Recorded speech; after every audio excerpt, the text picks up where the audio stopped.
written by Keith Monroe, who will also then speak on the topic. Okay, so at this point, we'll move on to our plenary session, and I'd like to introduce again our principal speaker for the day, Laylee.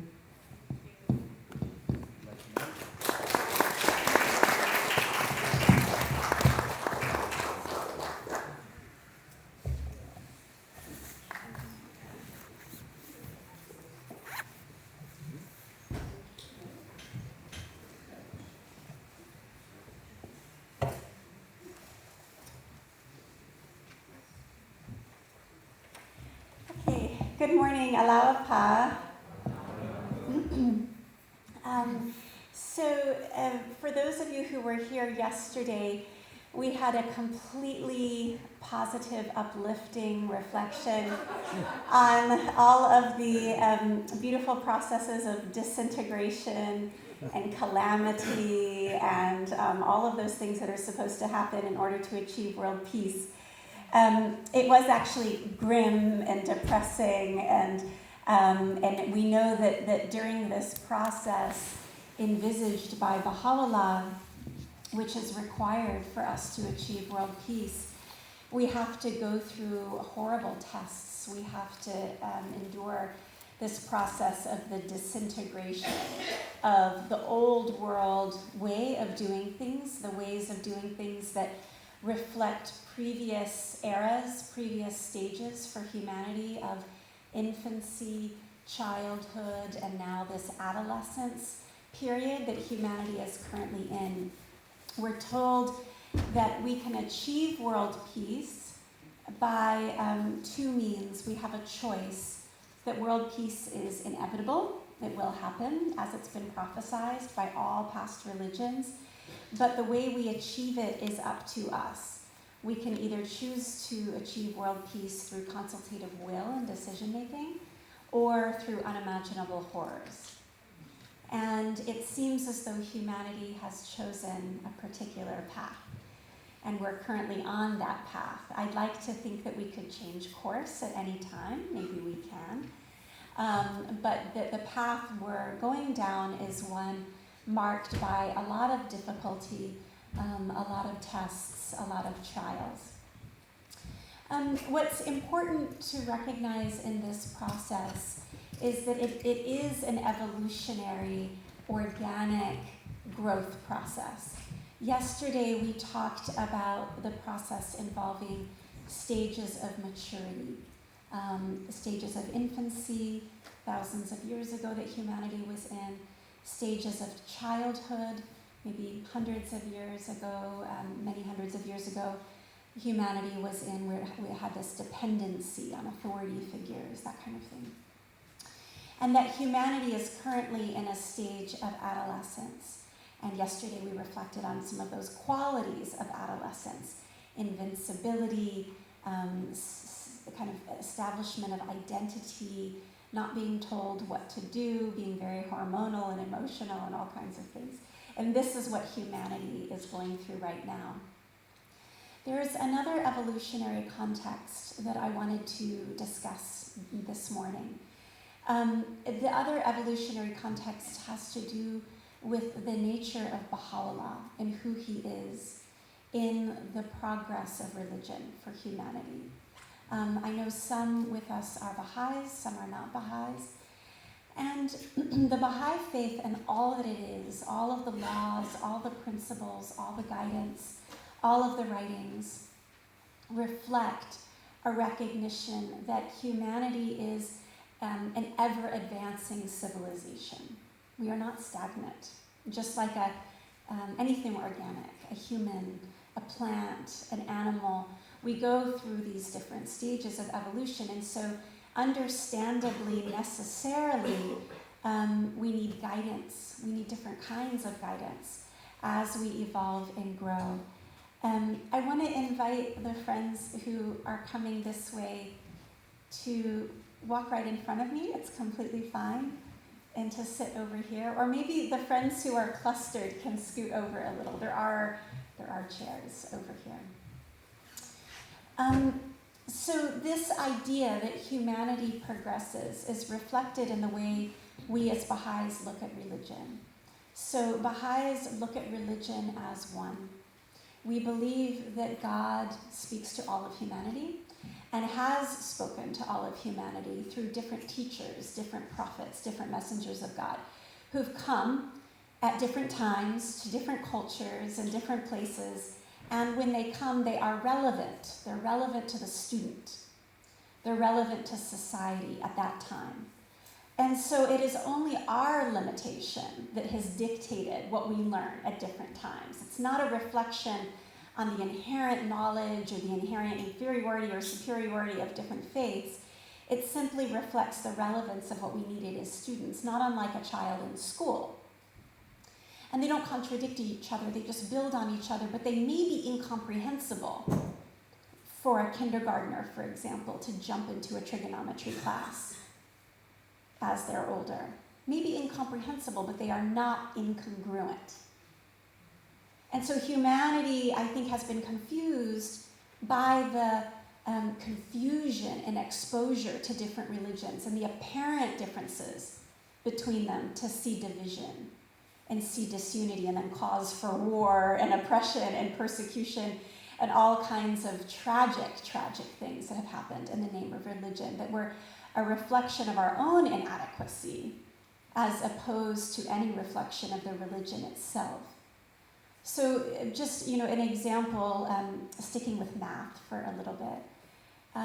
When we are taught math in very early ages, we need very concrete physical representations of those abstract concepts in order to begin to comprehend them.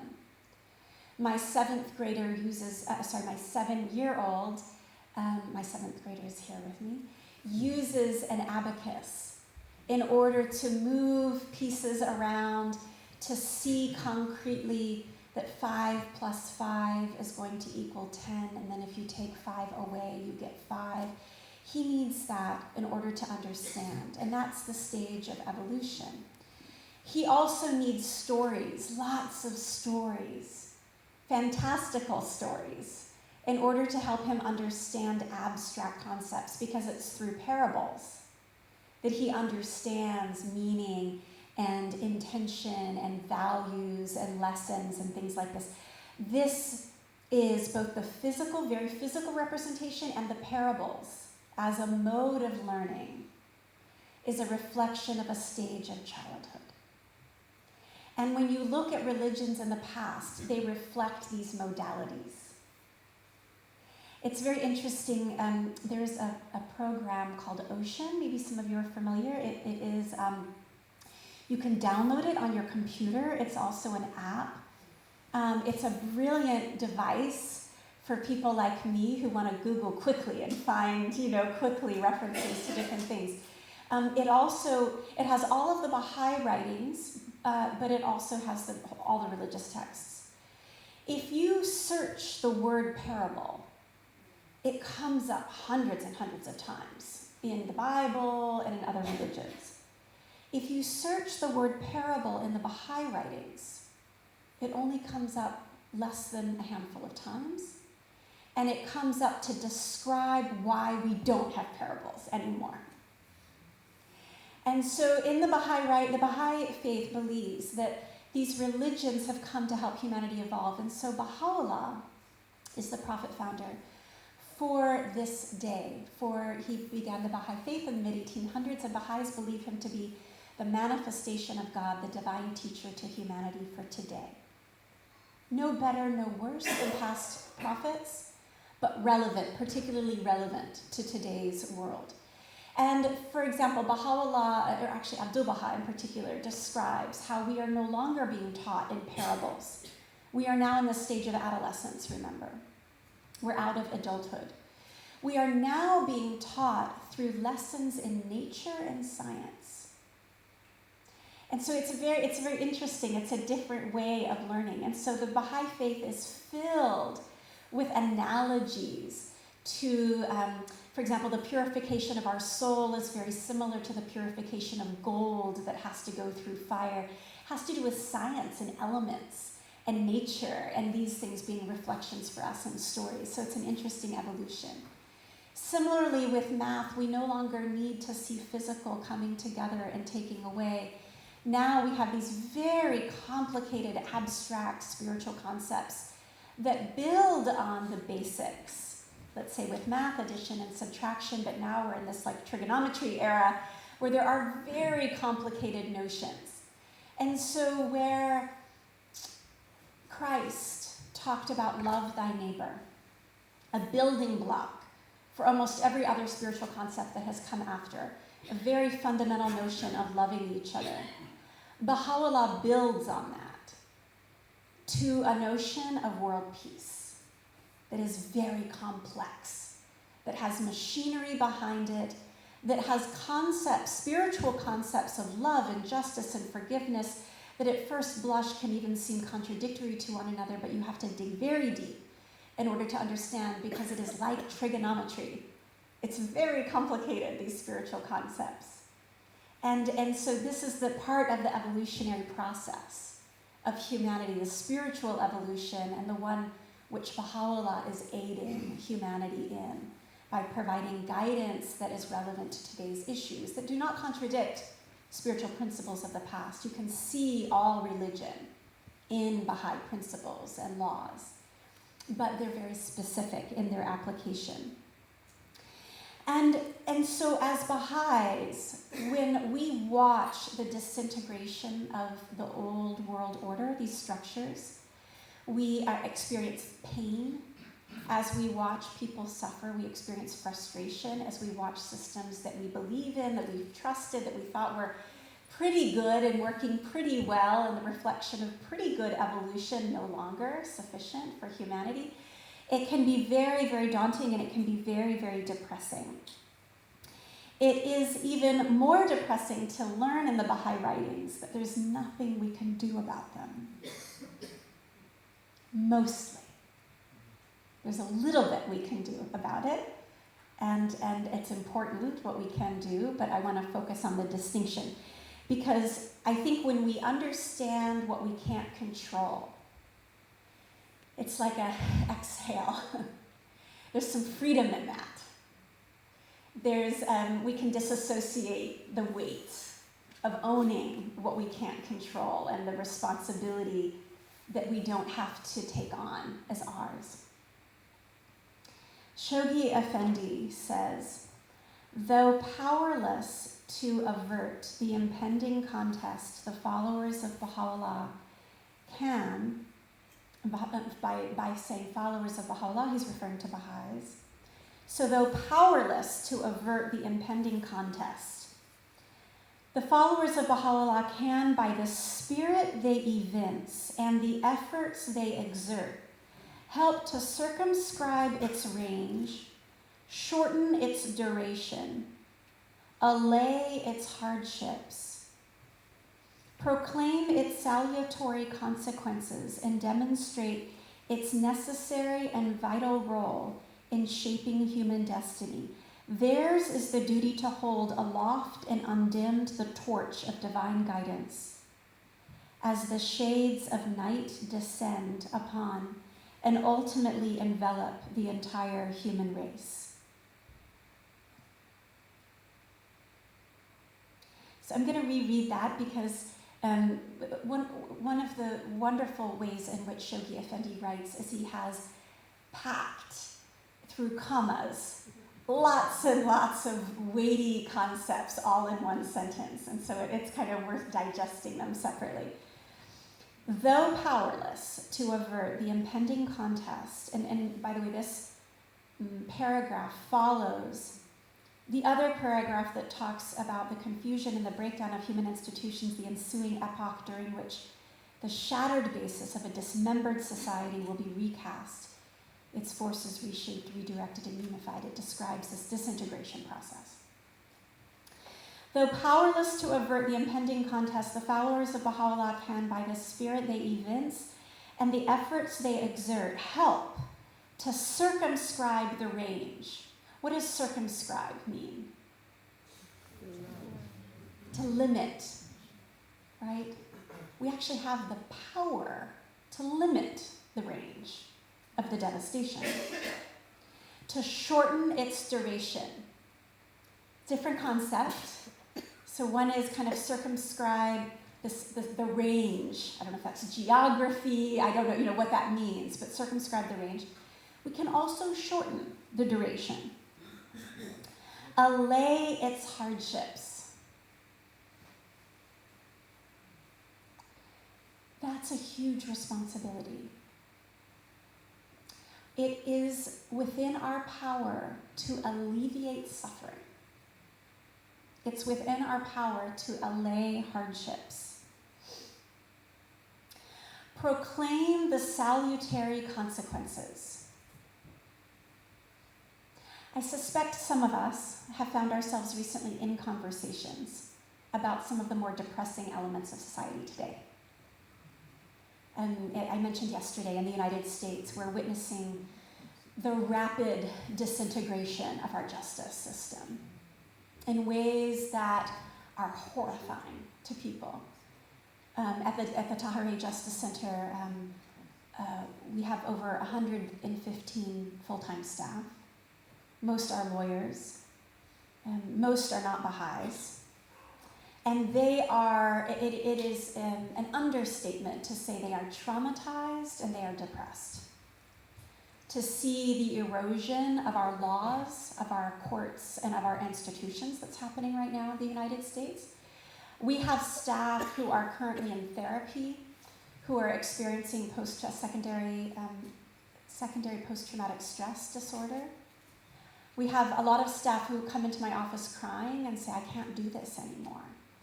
I can't continue to try to help people and only find them being tortured, deported, not accessing the laws that we have. It's like super depressing.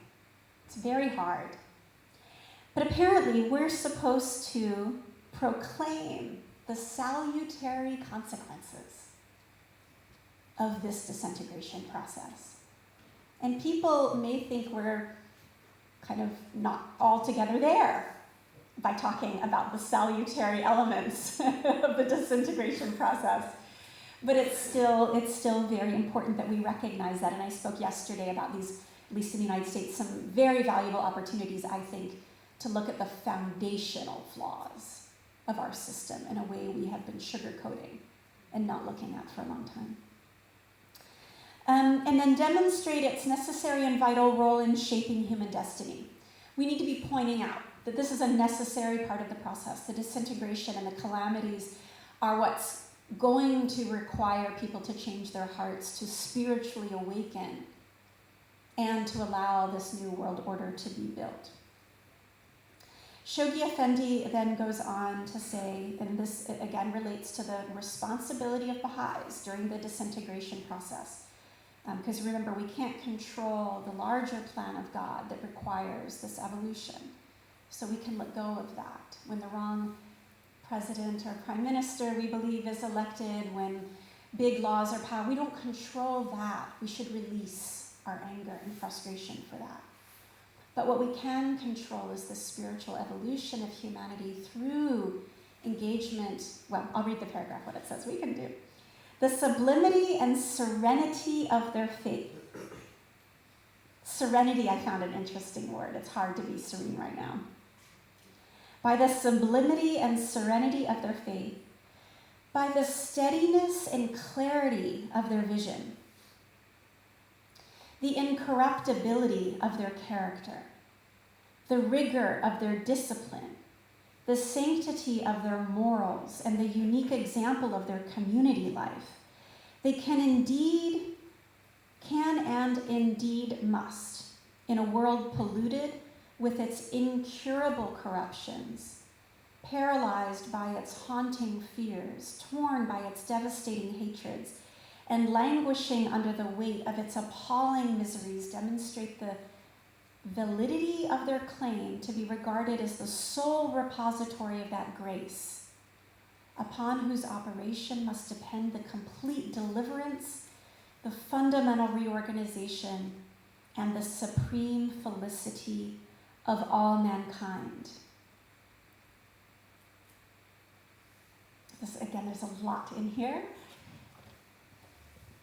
So this is exactly how we're supposed to help humanity suffer less, shorten the duration of the suffering, and all these kinds of things. By our sublimity and serenity of faith, the steadiness and clarity of our vision, the incorruptibility of our character, the rigor of our discipline, the sanctity of our morals, the unique example of our community life. Do we feel like we're there?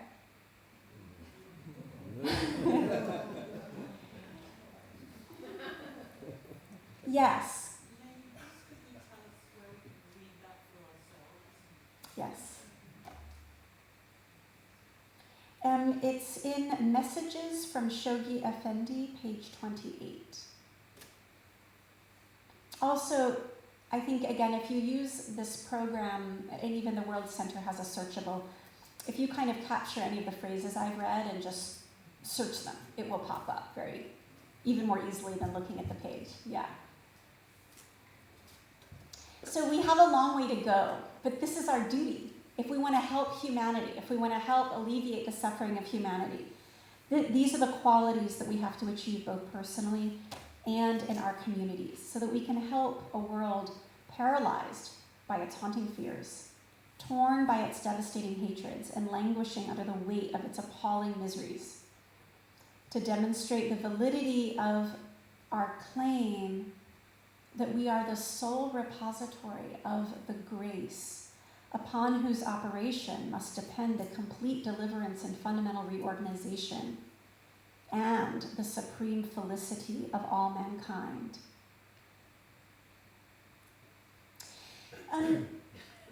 For those who work in areas of nonprofit, charity, development, these kinds of things, it is easy to become enamored by the wonderful efforts, the well-intentioned motivations, and the brilliance of so many people who are engaged in this work. And it is all good. I mean, the world needs as many good intentions and good actions, charitable giving and help as possible. But it's very important as Baha'is for us to recognize the unique distinction that we have as Baha'is in promulgating the specific principles and laws of Baha'u'llah, and the fact that if any of these philanthropic or development-related efforts had merit, they would have worked by now, and they haven't. They haven't. And we talk a lot at the Tahrir, at the Tahrir Justice Center, and I'll talk a little bit more today about exactly what we do, but we're a Baha'i-inspired organization. We're very overt about being Baha'i-inspired. Not because we particularly know even exactly how to apply Baha'i principles, but because we know that we must be overtly trying. And that all of our staff, whether Baha'i or not, need to be reading the writings regularly and need to be deliberately and conscientiously applying Baha'i principles because the world does not need another legal aid organization. The world doesn't need another women's rights organization. It doesn't need another human rights organization. What it needs is spiritual solutions to the world's problems. There is something different and unique about applying Baha'i principles to solutions that I'm not sure we fully appreciate. I know I don't fully appreciate as a Baha'i the unique role and the unique healing. Baha'is are told, and again it's a similar analogy to progressive revelation, that Baha'u'llah is a divine physician who knows the illness, the bacterial makeup, the DNA, and exactly what's happening, what's wrong with humanity, in a way we do not. We are not divine physicians in that way. Even our earthly physicians don't always know exactly what's wrong or how to solve things. But we believe that God is the divine physician and that he has sent Baha'u'llah to help humanity. And so he has the exact prescription that we need. Everyone else is guessing. Everyone else is experimenting. And there may be hit or misses with other efforts. But Baha'u'llah has the exact prescription that humanity needs. Just as past religions have always had the exact prescription. But medicine is an amazing thing, and just similar to religion. Anything with a great capacity for healing and goodness has an equal and opposite capacity for bad and poison. So religion has incredible capacity to transform and to heal and to unify. It does have an equal and opposite capacity depending on who is using it and how for division and disunity. Medicine is the same way. Medicine has incredible capacity to heal. It has an equal and opposite capacity to poison. And it depends on how it's used and by whom. Medicine also ages.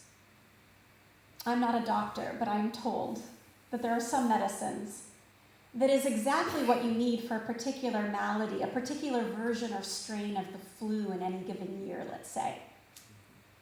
But then, let's say you have a medicine and you don't use it, you put it on your shelf, and then 10 years later you go back to the same medicine.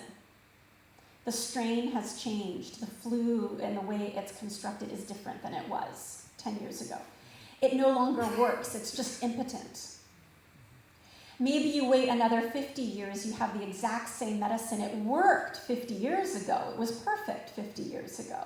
But now that strain of virus has completely mutated. It's very different. And that medicine, which used to be healing, is now a poison. Religion is very similar. And so we need different healing messages from different religions at different times. And this is why the Bahai prescription for the issues of humanity is so important. We're told again by Shoghi Effendi, and this is in the World Order of Baha'u'llah, this particular quotation, page 33. Humanity, whether viewed in light of man's individual conduct or in the existing relationships between organized communities and nations. So however you view it, humanity's conduct has alas strayed too far and suffered too great a decline to be redeemed through the unaided efforts of the best among its recognized rulers and statesmen. However disinterested their motives, however concerted their actions, however unsparing in their zeal and devotion to its cause. So even the most Bahai-like politician, the most disinterested, the most well-motived, the most enlightened of its statesmen and rulers.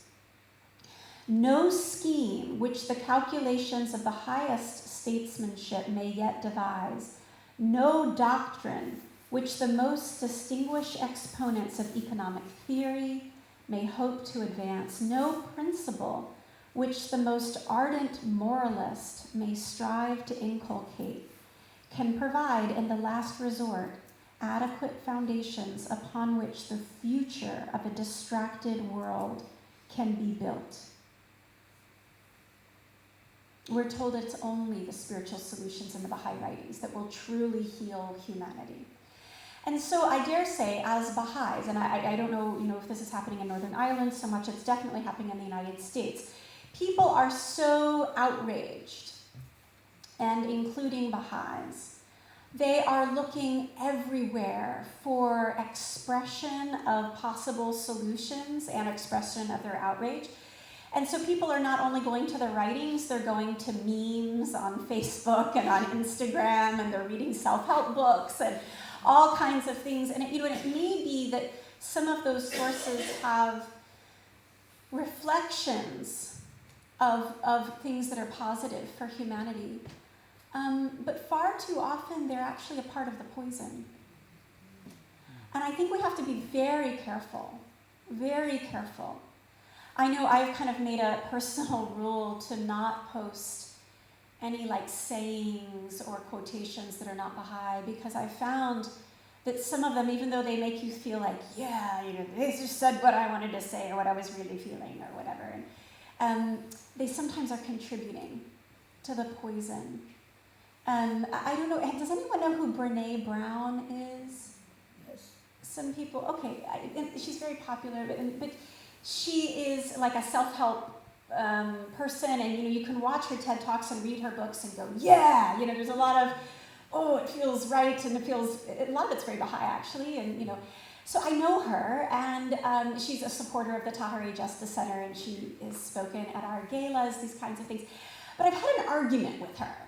And it's this, and I think it's something that is very popular right now. People have this thing about the world is so negative, people are so negative, that you need to like create an aura of only positivity around you and kind of throw out anybody who's imperfect, who makes you uncomfortable, who is toxic, this very popular like toxic thing.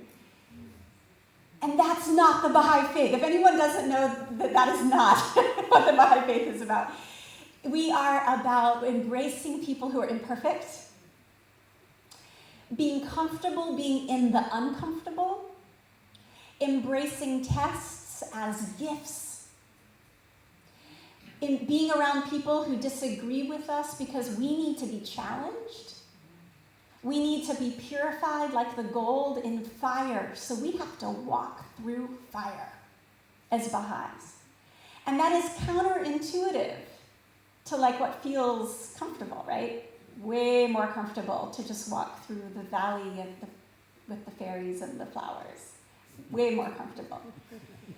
And there's kind of a popular thinking, even therapists, a number of modalities that really encourage self-protection and self-comfort in a way that is not helping us advance and not helping us grow. And anyway, I just throw that out. We have to be careful. We have to be, because it's alluring. It's alluring a lot of the things people are doing in order to deal with the problems of the world. Maybe there are lots of gems reflecting Baha'i principles, maybe. But just be rigorous in comparing and contrasting, going to the writings and saying, does this really reflect the oneness of humanity? Does this really reflect servitude and selflessness? Or does it reflect kind of a different approach? We have to be really careful. There's a wonderful Baha'i who looked at some of this scientifically. I recommend, her name is Amanda Inayati, and she wrote a book called Searching for Serenity. And she was, she's a Baha'i, and she was a writer for CNN on health and wellness. And so she was drinking the Kool-Aid of a lot of the health and wellness stuff out there. And it was confusing her because she kept reading Baha'i writings that talk about sleep only to serve better, eat only, there's no me time, basically, in the Baha'i writings.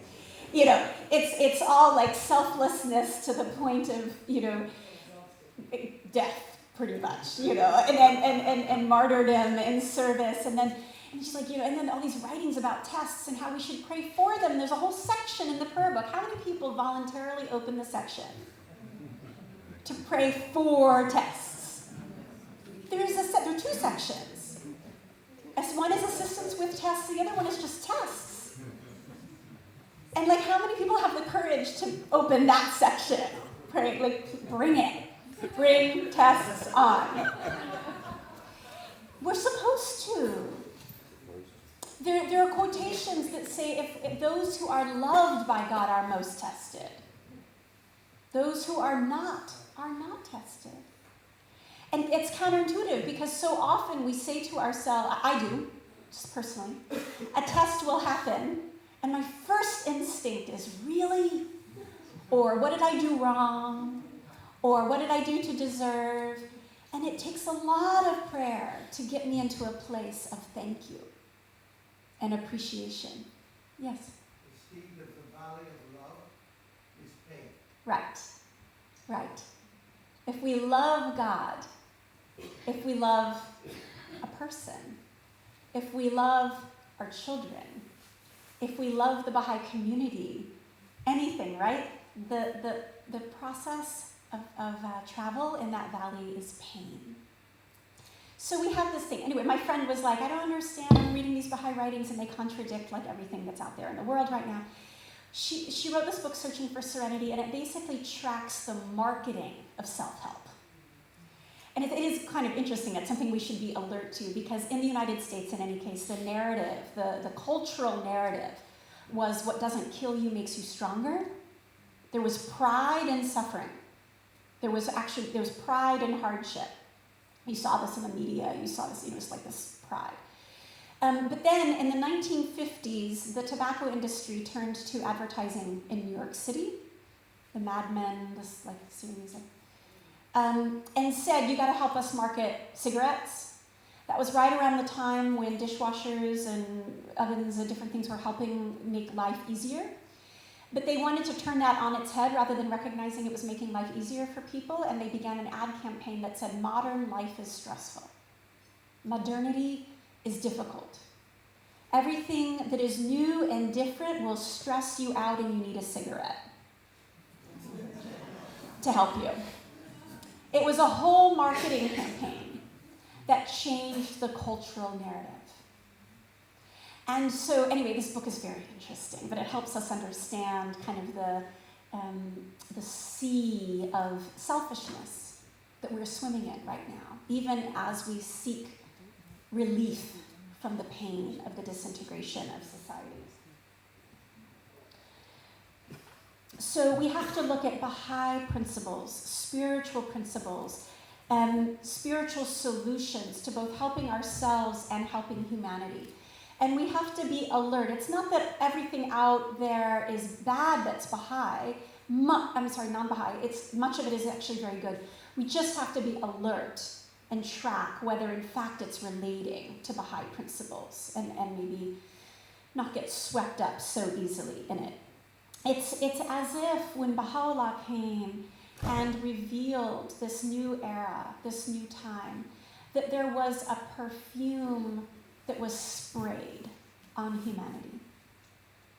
We're told in our prayers that the atoms of the earth were shattered and reconstituted when Baha'u'llah and the Bab uttered their writings.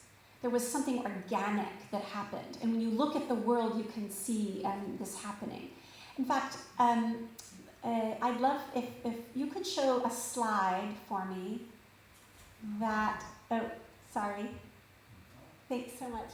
So, okay, go to the earlier one. Is there one right before this one? No, okay, then the next, yeah. Okay, so this is very interesting. This has to do with things we can't control. Baha'is had nothing to do with this, but the revelation of Baha'u'llah did. It was the perfume that was sprayed on all of humanity. You can see these are, this is the US Patent Office records. And in the 1840s, here, the US Patent Office was about to close. They thought everything had been invented. Then Baha'u'llah revealed his mission. The Bab came here, Baha'u'llah came here. And this is what happened. To the invention capacity, the inspiration that humanity had technologically, artistically, and in every other way. There's this magical, and when you look, hundreds of years before, and then, for those of you who study archaeology, these kinds of things, we were like relatively flat. I mean, there was fire and the wheel and iron. We were kind of stuck there for a long time. And it was only with the infusion of faith. This also happened with Christianity. This happened with Islam. There was an amazing bounce in math and science and astronomy and literature. This happens with all religion. There's an infusion, an inspiration in the world that people are unaware of. It's unconscious. It's like this perfume is sprayed, and there's this energy that's shifted. The thing about the Baha'i faith is Baha'is do not have a monopoly on that perfume. We don't have a monopoly on it. The perfume was sprayed to all of humanity. This revelation happened for all of humanity, and the perfume was sprayed. The difference is that Baha'is know the bottle it came from. And we can read its ingredients. We have the packaging, and we can see how exactly it's supposed to be applied, and we have the instructions. The rest of humanity is just smelling the perfume and enjoying it. But we have its ingredients and its instructions, and we have a lot more information about the perfume and how to apply it. But it's not a monopoly we have on it, and in fact, many people have smelled this perfume and are applying it better than we are. You know, whether it be notions of consultation, corporate America has gotten very good at consultation. Team management strategies and other kinds of trainings that are not unique to Baha'is in some ways have exceeded the way Baha'is are implementing consultation in our own communities. Issues of racism, which, you know, in the 1850s, most of the world actually believed in inherent inferiority and inherent superiority based on the amount of melanin in someone's skin, the color of their skin. Now, this perfume was sprayed throughout all of humanity that said that's ridiculous. It was a perfume that was sprayed everywhere. Slavery ended. Ideas of racism were considered fringe and absurd. But we shifted from a dominant thinking of racism to a minority thinking of racism. That was the perfume that was wafted. But Baha'u'llah gave us more instructions about this anti-racism perfume. He helped us understand that there's affirmative action in our election process with local spiritual assemblies. If there's a tie, the minority who is maybe a part of that tie is automatically in. He helped us understand that racism, particularly in the United States, is the most challenging issue and must be addressed. He spoke, Mashoghi Effendi spoke specifically about the inherent superiority and patronizing attitude that many whites have that must be addressed. There's specifics around it that the Baha'is have. Another perfume that was sprayed throughout humanity is the equality of women and men. In 1848, Tahereh, an amazing heroine in the Baha'i writings who lived during the time of the Bab, publicly removed her veil before an assemblage of men that was so shocking at the time that a man in the audience stood up and he slit his own throat at the sight of her. She then gave a very eloquent speech marking that this faith is distinct, different, and must break from the ways of the past and without hesitation or apology embrace new ways for the future. Within the exact same 2-week period of time as Tahereh publicly removed her veil in 1848, there was a conference taking place in a place called Seneca Falls, New York, in the United States, which is seen as the birth of the women's rights movement in the West. The perfume of women's equality was sprayed throughout the world. It didn't take a direct notion or connection to Baha'u'llah in order to make that happen. However, in the Baha'i writings, we have more specifics. We're told that one of the ways to remediate is to educate women and girls to the degree to which, in the unfortunate circumstance that a family can only educate one of its children, it must choose the girl. We have many other writings that give other specifics around the equality of women and men in marriage, the need to eliminate violence, and all of these kinds of things. So the world has the same perfume, and they are implementing it with or without us. But Baha'is have specific instructions around how to use that perfume that can be a gift to humanity. And we have this blueprint, and we know that world peace is impossible. We know that the actions of Baha'is can help allay the suffering, shorten its duration, but it is happening with or without us. If you could go now to the next slide. Nope, oh sorry, the one before. I'm forgetting my order. This I think is very interesting, and this I hope will give you hope, because it's easy to look at what's happening in the world and feel like we're going backwards, to feel it feels depressing in some ways, but in fact we are making progress. So this has to do with battle deaths in war. You know, humanity used to be at war almost constantly. There were, you know, particularly in this region of the world, there are, you know, lots and lots and lots of war between people and many other places of the world. And we're not doing that as much anymore. And it's helpful statistically to look at it. Yes? Sorry, I have to ask 2 questions. I Yeah. want to bring it back to you. Sure, go ahead. Can you say a little bit more about the balance between embracing tests and accepting the pain that goes along with that, but glorifying, not glorifying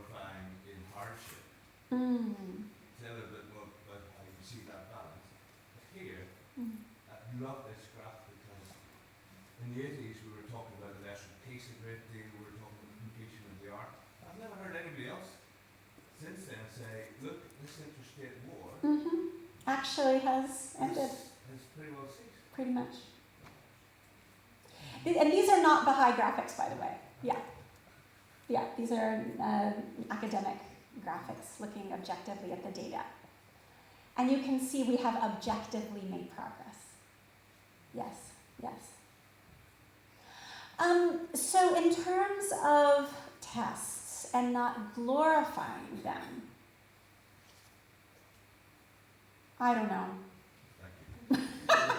I don't know. But the only, we know that Abdul Baha is our example on these things. And I think I mentioned yesterday, in fact, that something I derived inspiration from was to read the stories of how, and he suffered throughout his life. We know that he was a prisoner, he was in exile, he he was almost poisoned twice, he had inter-family disunity. There were so many things that happened that were very, very hard. But Abdul Baha maintained a positive outlook. He maintained happiness and joy when people saw him and interacted with him. However, he was not unaffected by the tests. And maybe that's the line around like the glorification, So my understanding is that Abdul Baha didn't walk around kind of saying, look at what I'm suffering and how happy I am anyway, Yeah. But he did choose to selflessly serve others in times of unhappiness. There's a wonderful quotation that does talk about mental health, actually, and says that if we're feeling depressed, one of the best ways to get out of depression is to serve others. Again, this is very contrary to current therapeutic thinking. I was actually talking to a Bahai therapist, and I was a little frustrated. I work a lot with therapists in the context of my work with domestic violence victims, torture victims. They all need mental health services. And some therapists take a heavy, heavy inward approach. And it's good to self-examine, obviously, to a degree, but it's just so kind of endlessly looking inward. And I was asking my friend, or I think I was actually yelling at her. I was like venting, what's wrong with you therapists? Like, there are some people who have a disproportionate sense of suffering that's not even accurate to like other people's suffering or what's happening in the world. And why aren't you helping snap people out of it? And she said that she was experimenting. She had one patient that was suffering from depression, and she would call her every morning. This person couldn't get out of bed. It was a very significant chemical-based depression. And she would call her every morning and say, who are you going to help today? As a goal for the day. And it had to be very modest, because for this particular patient, to get them out of bed was hard. And so she began what she was trying to apply Baha'i principles to this. It said, who are you going to serve today? And this person would say, okay, I'm going to have my modest goal is going to be to do X, Y, and Z for something else. But this helped her think outside. So I think, to not glorify in our own suffering, to think about others, but at the same time to not ignore our emotions, to not ignore our pain. And we know that Abdul Baha would cry loudly and openly for hours at a time in prayer and in his bedroom. I'd like to think maybe he talked to his wife about things. I don't know, but I think we can't be sociopathic either. We feel. And the minute we stop feeling, it's unhealthy for everyone. But Abdul Baha felt deeply, so I think it's okay. Yeah. This one concur, but from my memories of 9 years in Accra and the stories of the beloved guardian, Abdul Baha, he didn't sort of have a night of prayer and then sprang up.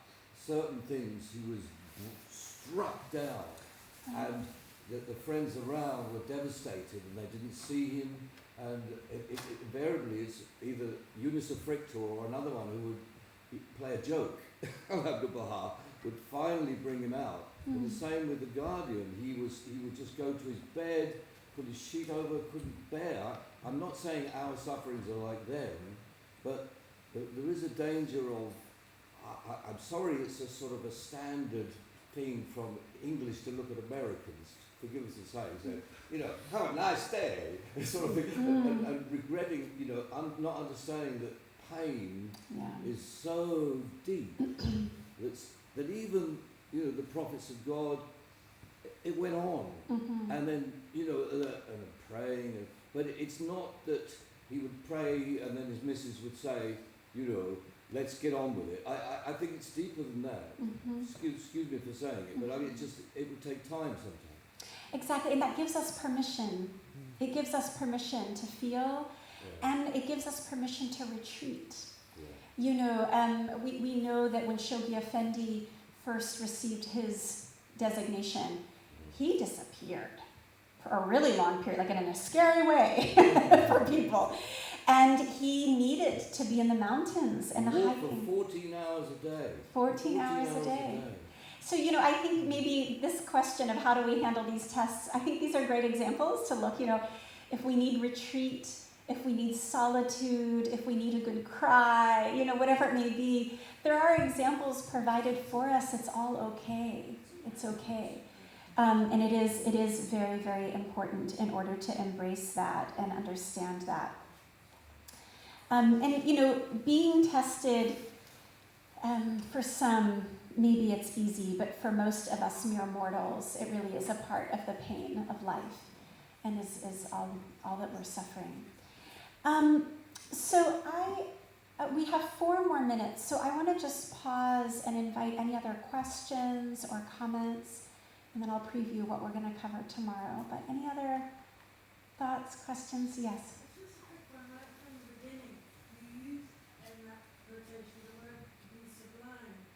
And though I vaguely know what it means, I don't know how we can be sublime. I just wanted to give them sort of The sublime serenity. Yes. Yeah, yeah. What word sublime means and what should we do that?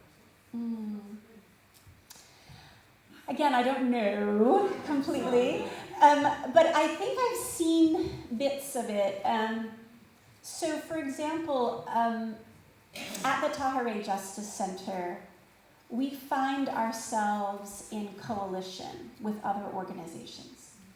And we find ourselves in advocacy spaces where people are enraged. And people are angry. They're wanting to protest, and there's a lot of enragedness.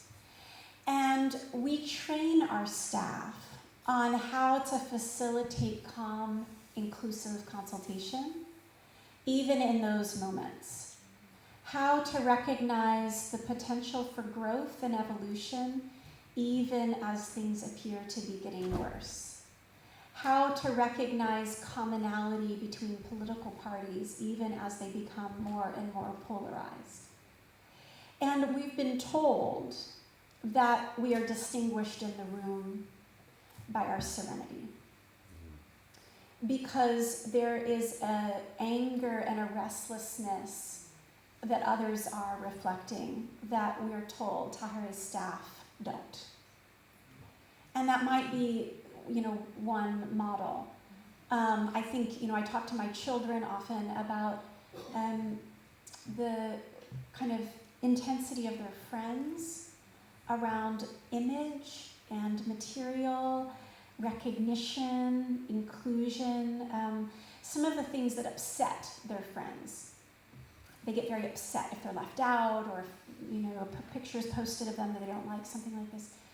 And we try to talk about what are the spiritual virtues, what are the calm contributions that we can make to those emotions that people have. I don't know, but those may, yes. I think one of the blessings we have as Baha'is is that we know the future. We don't know the details, but we know the broad brushstrokes. And in the work that I do, I see hopelessness and despair because people can't see a positive future. So we have to go to the fire, as you say. You know what the future holds. Right. And that's a gift that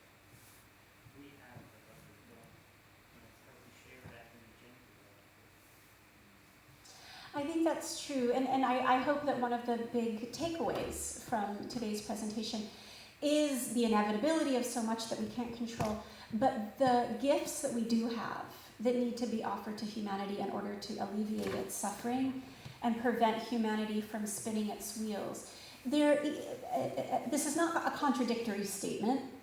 Holding firm to the notion of unique contribution that Baha'is can make, we also have to recognize with humility that we are not good at it.